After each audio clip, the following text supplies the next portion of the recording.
Mas aproveitar esse momento, presidente, e os pares aqui presentes, os deputados e deputadas aqui presentes, para dizer da importância do tema, porque esse tema não é um tema de governo, de um governo de ocasião. Ontem eu estava assistindo, desculpe, a entrevista do presidente Jair Bolsonaro à Luciana Gimenez, e ele começou dizendo exatamente isso, que a reestruturação do sistema previdenciário não é uma pauta do presidente Bolsonaro, não é uma pauta do governo que ele preside hoje, é uma pauta do país, da sociedade brasileira. E precisa ser incorporada como tal. E é um tema que amadureceu. Eu me lembro, ministro Ricardo Barros, que em 2017, em abril, quando falávamos a respeito desse tema, os deputados naquela legislatura, o senhor fez parte, mas mais como ministro que como deputado, mas acompanhou bem, fugiam do tema, e a população também. Negava a necessidade de se fazer essa reestruturação.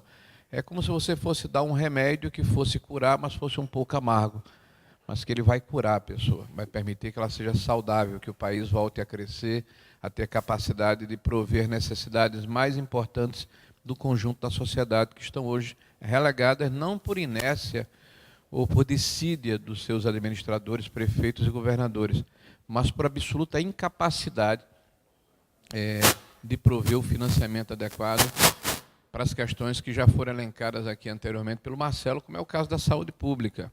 E o ministro aqui, que passou um período como ministro da Saúde, sabe que são muitas garrafas abertas e poucas tampas, então é necessário fazer escolhas, né, focalizar o processo em função dessa escassez de recursos que é, infelizmente, crescente. Eu não tenho dúvida de que esse tema amadureceu de tal forma que ontem à noite foi divulgada uma pesquisa de opinião do IBOPE, e aí, para nossa tranquilidade, mostra que quase 60% da população brasileira é favorável à reestruturação do sistema previdenciário.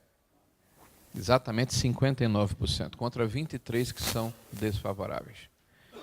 Então, isso significa que o povo entendeu que há necessidade de se reorganizar o Estado, o município, para que o Estado, o município e o governo federal possam voltar a atender aqueles que precisam mais de governo, que são as populações mais pobres. As pessoas que têm mais condição se protegem. Quem precisa de saúde pública é quem não pode pagar um plano de saúde. Quem precisa de educação pública é quem não pode colocar o filho numa escola particular. Quem precisa de segurança pública é quem não pode pagar uma segurança particular. Ou seja, é a população mais humilde que está desassistida, porque hoje o financiamento dos estados, o financiamento dos municípios e do governo federal, prioritariamente está elencada em pagamento de pessoal, pagamento de assistência e previdência e dívida. Sobra muito pouco para investimento, custeio e manutenção.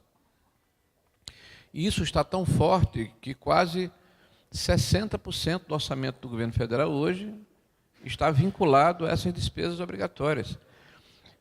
A capacidade de investimento do governo vai caindo ano a ano, e caiu mais de 1% nos últimos 4 anos, em relação ao PIB.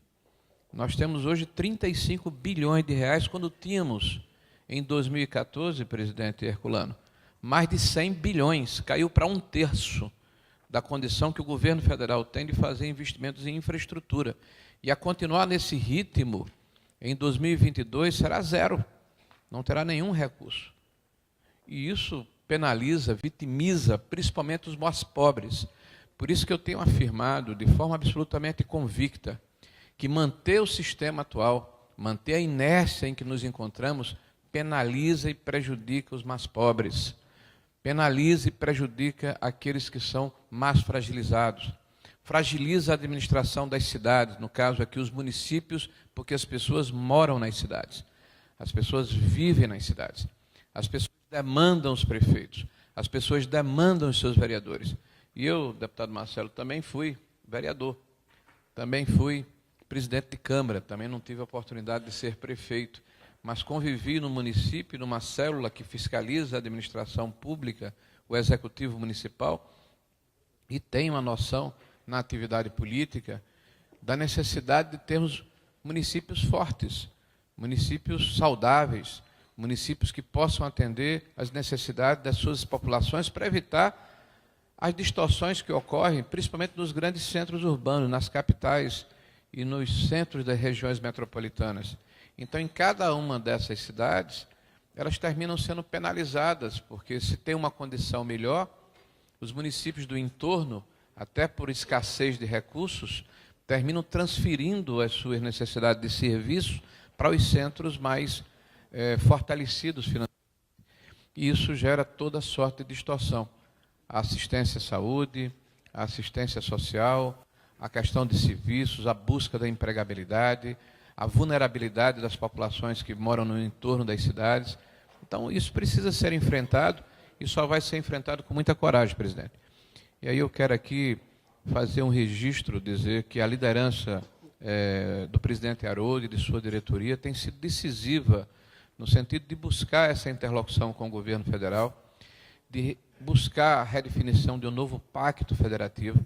Nós precisamos muito desse equilíbrio fiscal que vai ser dado com a reestruturação do sistema previdenciário, mas não é apenas o governo federal, são os estados e municípios, para que nós possamos dar outros passos, redefinir a nossa matriz tributária, redistribuir os recursos, como diz o ministro Paulo Guedes, mais Brasil, menos Brasília, fazer um trabalho de desburocratizar, de simplificar, de criar um ambiente confortável para o empreendedor no nosso país, porque quem gera emprego no país, infelizmente ou felizmente, é um fato, é real, não é a prefeitura, não é o governo do estado, não é o Tribunal de Justiça, não é o Ministério Público. Quem gera emprego no país é quem empreende, é quem tem coragem de ir para o mercado e se colocar à disposição, e essa pessoa, ou esse cidadão, ou essa cidadã, precisa de um ambiente propício, de um ambiente confortável.